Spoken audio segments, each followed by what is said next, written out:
It's again very interesting and dramatic story because the situation connected to the war, our jewelers inside the country, they have huge limitations in materials, in budgets and everything. And some of them are finding very original ways of solving this problem. In 1922, we also created the charity auction with Sotheby's, devoted to the Ukrainian designers. And one of the participants, it is a Kharkiv designer. He started to create his magnificent, beautiful brooches of the fragments of Russian bombs. This is the way how our creative people could deal with the terrible conditions of the war.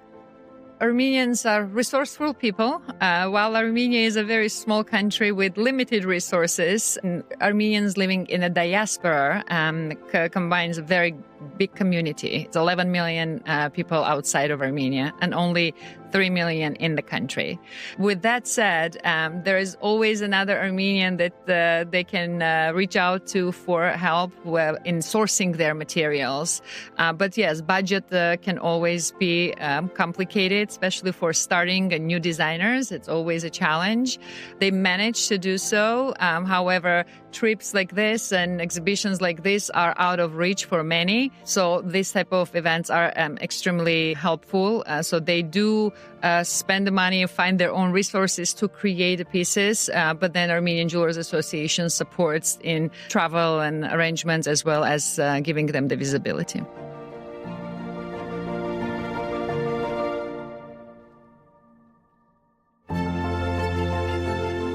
Women in jewelry are passionate and cultured, intelligent and creative, hardworking and imaginative. They are brilliant. We imagine the world of jewelry as a dreamy and opulent industry. The reality is different. It is a world that demands excellence in all areas.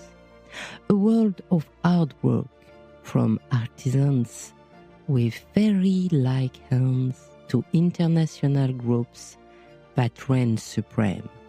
In this evolving sector, women had to forge their way, and they succeeded because they are brilliant. In this podcast, Brillante, I will take you not behind the scenes, but into the reality of the world of jewelry by interviewing women in the jewelry industry. Each time, I ask them to give advice to young ladies who might be tempted by the world where the glitter of the shop windows hide the demand of the work and personal investment, so that the next generation can prepare to become brilliant.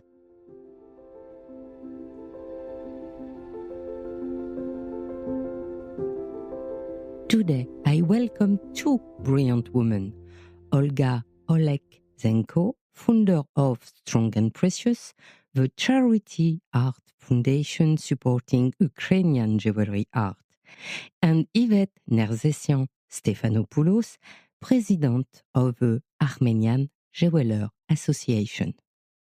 Hello, Olga. Hi, Anne. Hello, Yvette. Hello, Anne.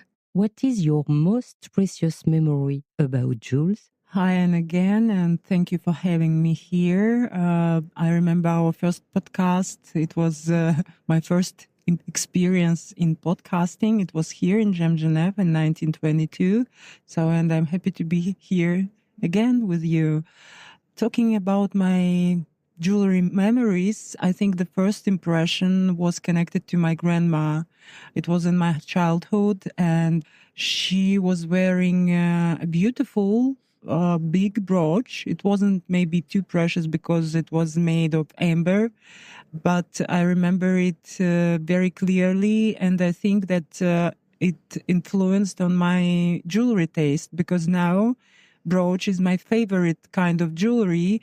And even in our project, we have a lot of brooches. And I think it's also my influence because the designers are trying to create something which could suit me and could be very good showing off. And I think that this memory, it's the most important for me. And what about you, Ivette? And thanks for having me here. My first podcast with you. It's fantastic to be here. Your energy is contagious, so we'll try to keep it up. Interestingly, I don't come from jewelry family. I was gifted an incredible pendant by my mom when I graduated from high school. It was special for her, and I didn't realize at the time how special it was. It was a third-generation pendant passed around, and I was the lucky one out of 3 daughters to receive that pendant. However, I have to say, when I did join the jewelry industry, which was an absolute accident, if you will, I was exposed to a red diamond. I was new to the industry. I've never seen colored diamonds before, and I saw a 1.37 carat red diamond. And only over the years I realized the value of it and how precious it was. So I probably will highlight the red diamond as a kickstart to my love towards diamonds altogether and jewelry industry in general.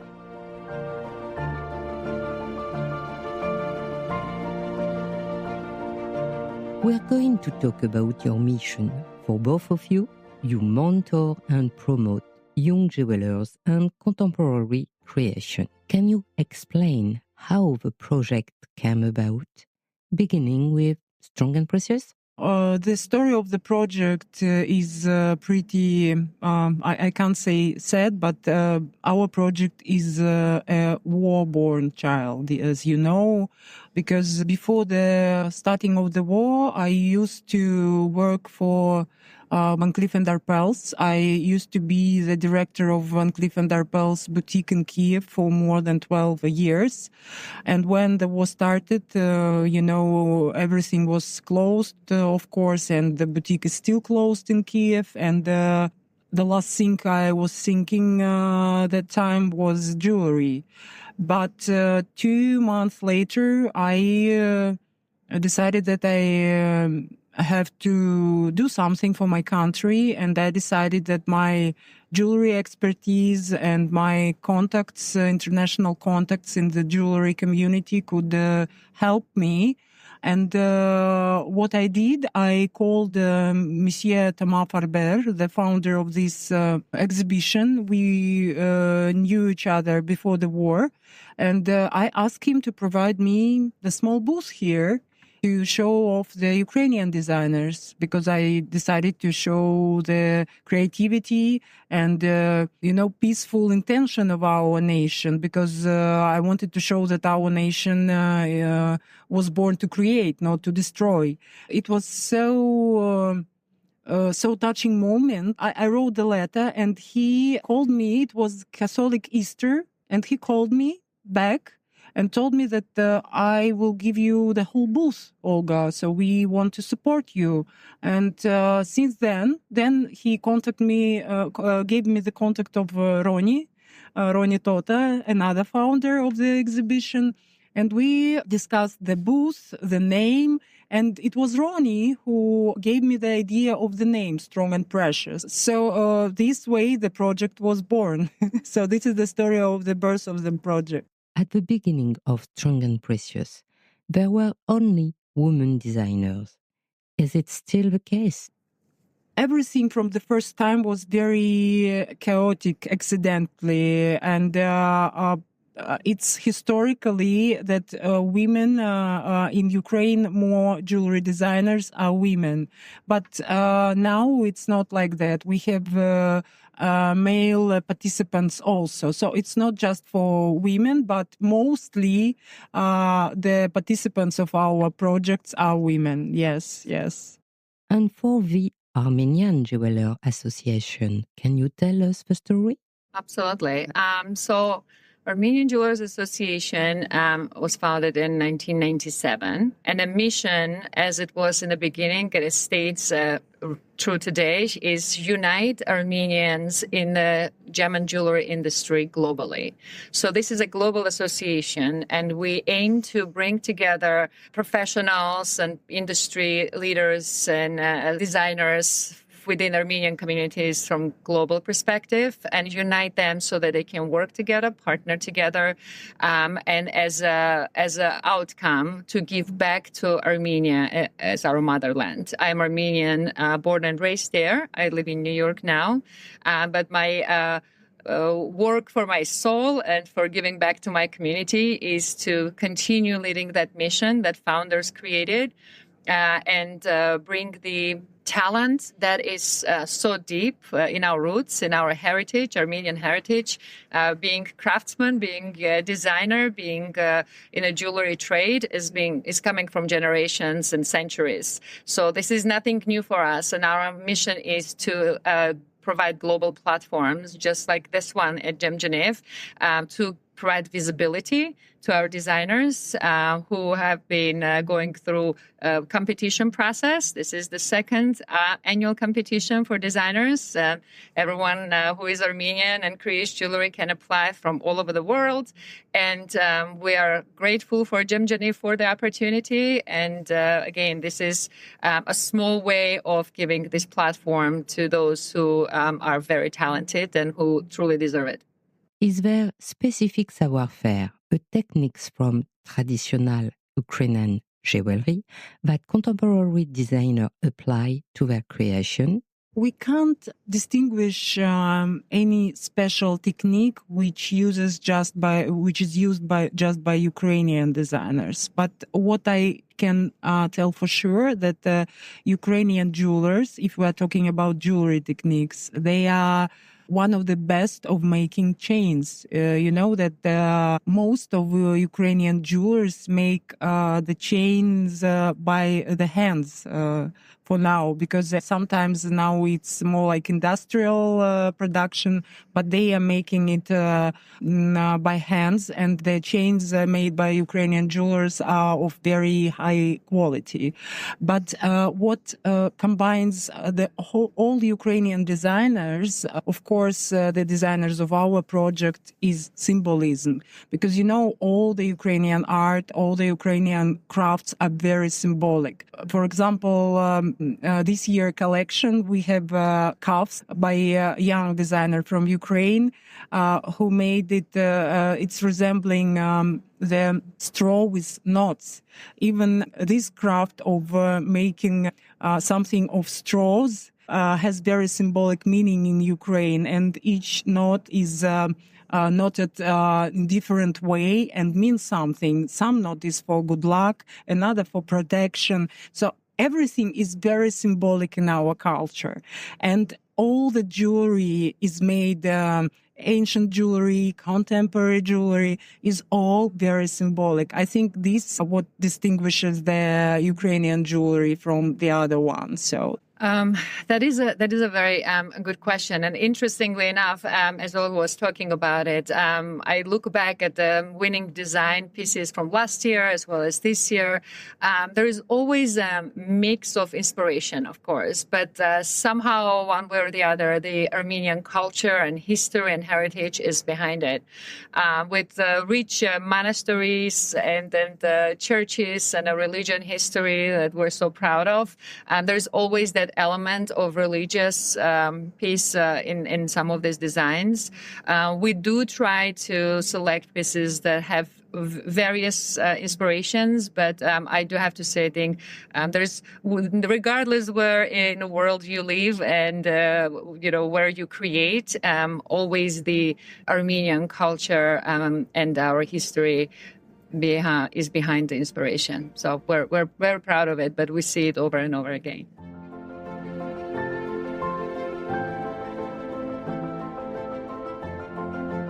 For me, the most famous Armenian contemporary jeweler in France is Jean Vendôme, his name being Jean Tudorian.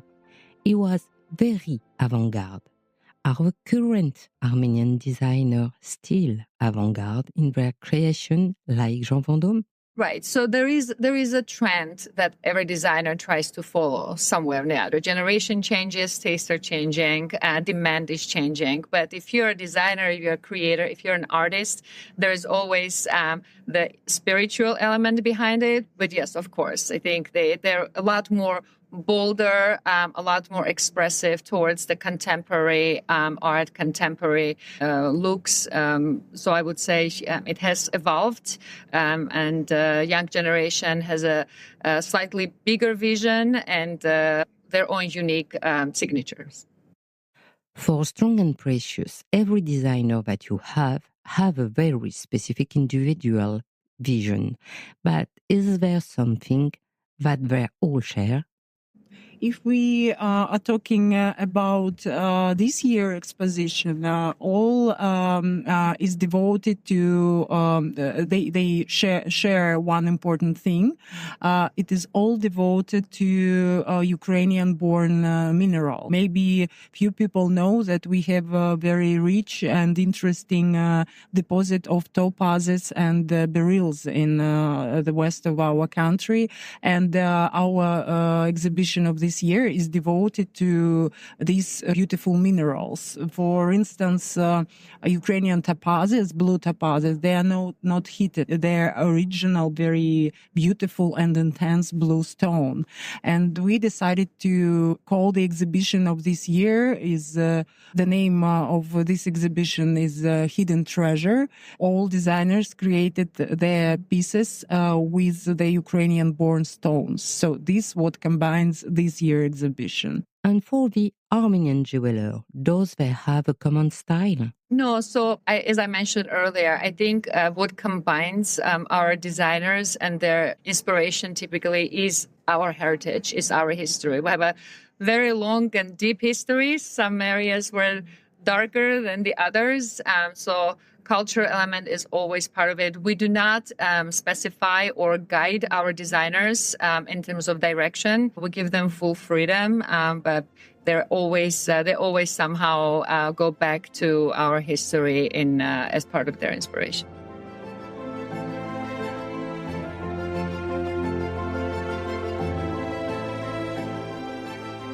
In every difficult period in the past, for example, in Art Nouveau or Art Deco, artists and jewelers got to find new materials. Do you think it's still the case?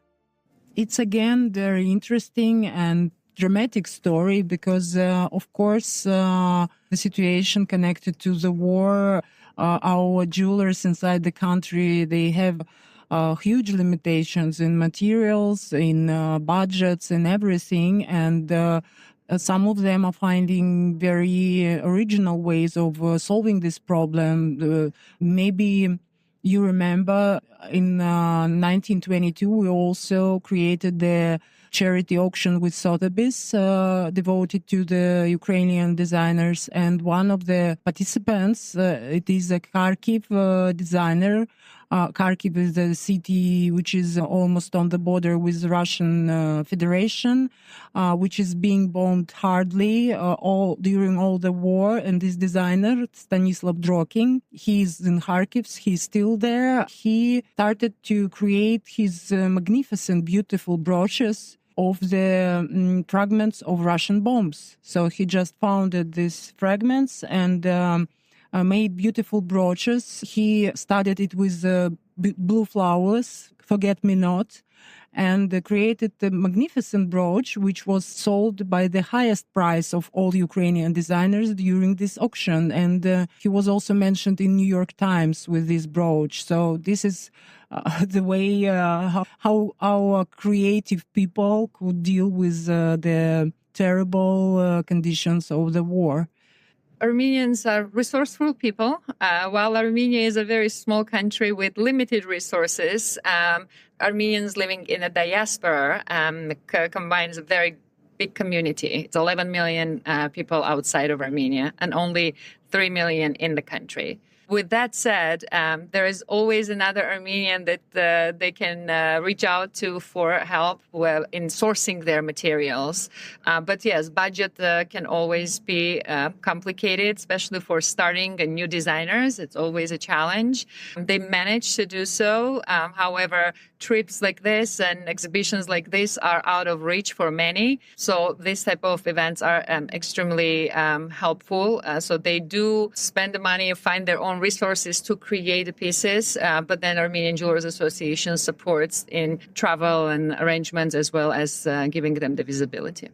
How do you submit the designers that you include in your associations? I have some criteria. First of all, we are looking for very outstanding individual style of design.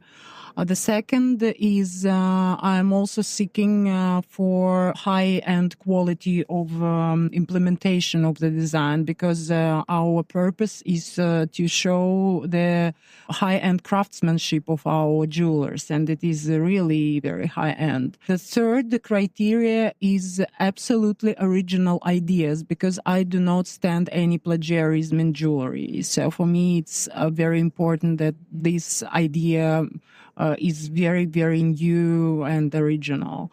And of course, the last but not the least is because we are big, not huge, I wanted to tell, someday we will be huge. We are pretty big community of the designers, and its ability to work in team and be respectful to every other participants of the projects. Yeah, so these are my criteria of choosing the designers. So our association is a non-for-profit association. This project and initiative is only one of many other things we work on. For the competition to be fair, it is open to anyone and everyone who is Armenian and who wants to design globally. They submit their applications. We create a third-party judging committee that consists of people in the industry, whether they're manufacturers and long-time, people, diamond dealers, perhaps craftsmen, designers themselves. So it's a very unique group that isn't necessarily in the same line of the industry. Then they review applications. Of course, primary criteria is being an Armenian. It is very important for us to continue keeping our legacy in the industry. Being the materials used, their quality, the materials quality is also, right? If it's a gemstone, is there sustainability element? Is there traceability element? If it's so quality of the product, creative element is also important, and also presentation. Right. It's one thing to create an item. It's also, as a designer, speak to your piece, speak about the inspiration, which is also the sixth criteria for us. So inspiration behind it. We don't prioritize one way or the other. So all six are there, and 5 judges work usually around 2 to 3 months, depending on everyone's schedule, and narrow down to 5 winners. We usually identify 5 winners, not one, and everyone is present here only with the winning piece, because we feel like highlighting that piece and that work and for what they were recognized, and giving publicity to them as a designer, but also the winning piece itself.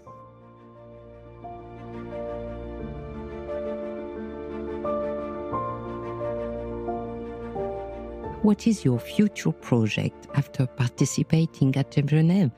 Our goal now and our project development, I see in, because I now live in the United States, I plan to continue to work more with American community and American market. So I think we will be participating in New York Jewelry Week this November.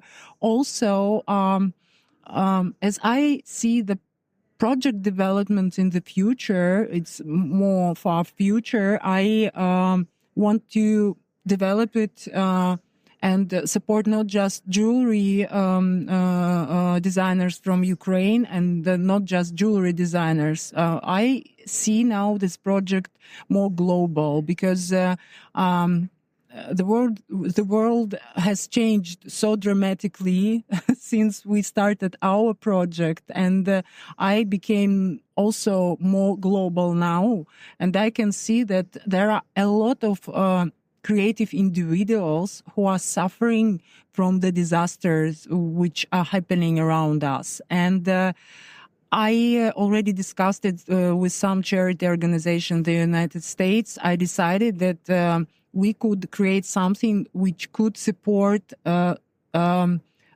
creative individuals, not just jewelers, from all the disaster areas, but it's more huge and more global project. So, and we could combine Armenian designers, Israeli designers. So, I am seeing it like this now because the idea to support creative, culture, creativity, art is suffering in a huge extent when something tragic happens in the country. I can feel it on myself because I consider myself also the creative person. And it is so difficult for these fragile creative souls to go on, to continue to create these beautiful pieces, the pieces and the objects which will be the heritage in the future.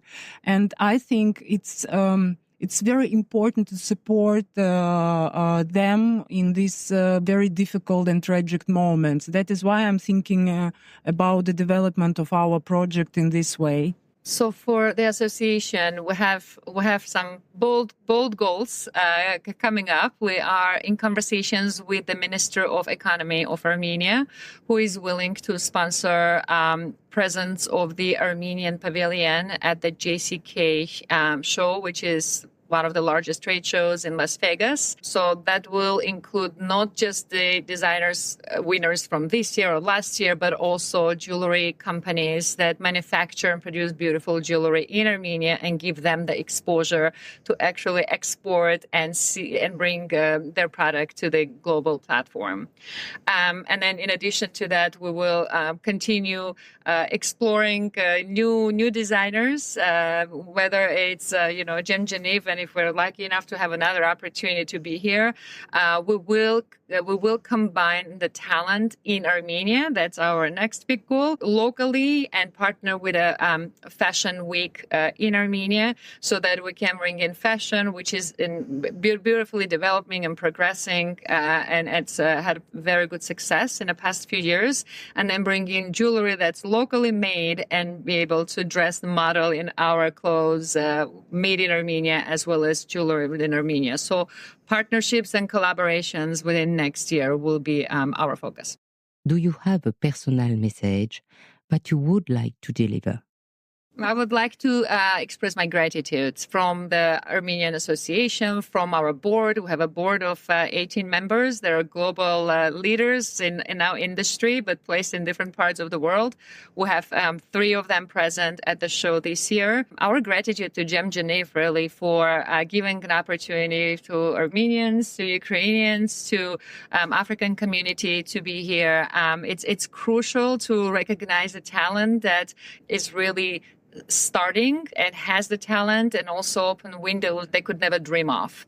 So they're helping some dreams come true, and we couldn't be more grateful. And really, thank you for your time, for having us. Yes, of course, I want to thank personally Tama, Farber, and Roni Tota for all their support since 1922, since the first our participation. It's very important for us to be here and to feel this support until now, and our designers are very happy and very glad to feel here like home, because this exhibition, I think it has become our home here in Switzerland. So I would like to thank founders of the exhibition for all they have done for us, for all their support.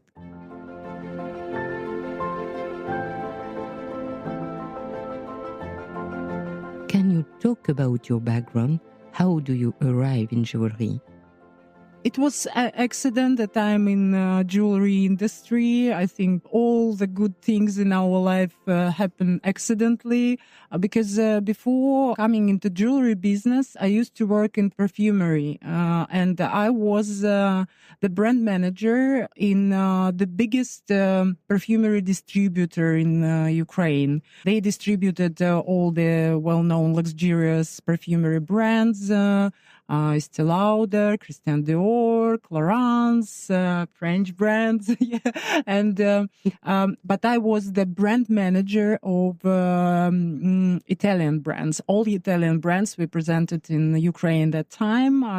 It was more than 30 brands, and it was my first experience in working in luxury business. And you know what? 5 years later, I was so tired because, so maybe I'm not very polite to perfumery business, but I was so tired to sell just sweet water and see that all this is just a huge marketing budget and a very beautiful fairy tale, but nothing behind it.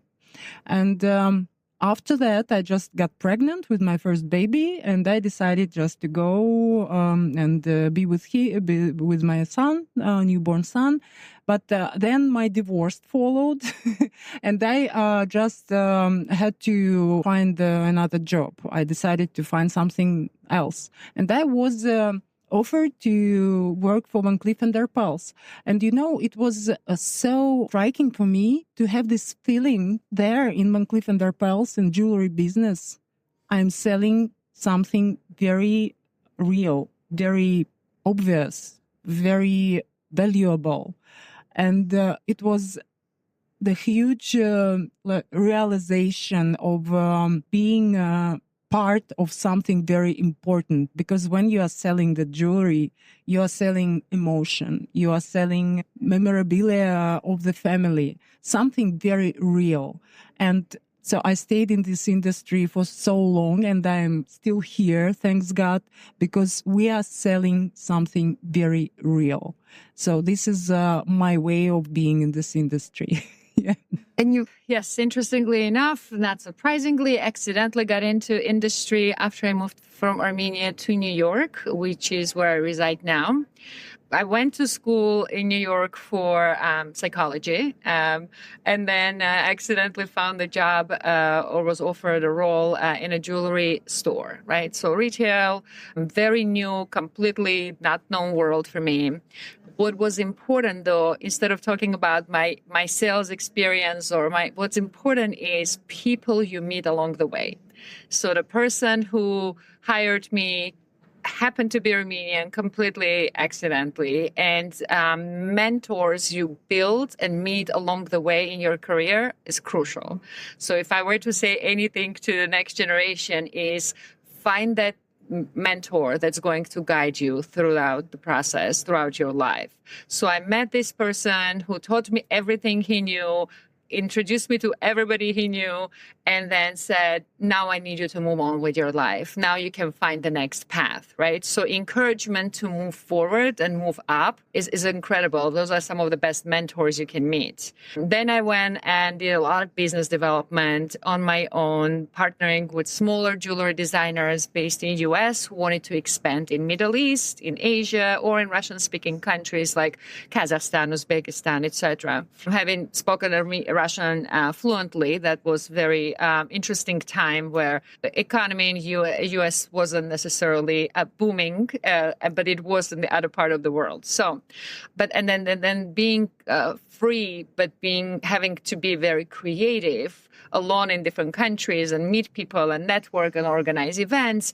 You learn a lot by traveling, meeting other people. I was then recruited into David Yurman, where I was heading high jewelry and wedding categories for the company. It's a American brand with 50 plus retail stores and over 300 wholesale stores. A lot of leadership there, a lot of management, and educating the next generation in terms of sales and bringing in the digitalization where, you can improve the business, etc. From there, I was recruited to GIA. I was on a global business development team. And then from there to the Beers Group, where I was setting origin program and education for North America. So I was very lucky all along, but thrilled to be in this industry. I love it. At this point, it's in my DNA, so it's not going anywhere. But my biggest advice to anyone who is listening and just starting in an industry would be find mentors who will guide you and help you get on the right path. Last question. Do you have advice for women that would like to work on your steps? Yes, I have an advice, and this is what I'm using maybe all my life. And maybe this advice seems a little bit crazy, but my advice is to find the goal which you are afraid of. Never find the goal which you know how to achieve. Find the goal which is scaring you so much that you are trembling. And this trembling will give you the energy to go forward. And this is what I'm using every day. All my goals are crazy. So you just find the crazy goal, if it's to be in short. That's very right, Olga. Challenge yourself at the level that you never could imagine. My advice really would be make sure whatever it is you decide to do, there is a purpose behind it. My advice would be never find a job just for a job. There needs to be a purpose. And if you have a job and you're working for an organization, but you don't believe in what you do, that is not the right place to be, because your self-satisfaction and your productivity will be so much bigger and so much better when you really believe in that purpose. Good advice. Thank you, Olga. Thank you, Ivette. Thank you, Anna, for inviting me. Thank you for having us. This was a great conversation. Learned a lot from you, Olga. I learned a lot from you. So the advice about the mentor, now I understood that I don't have mentor in my life. I have to go and find him, maybe here in GemGeneve. It was a really pleasure for me too. Thank you. Thank you. Bye.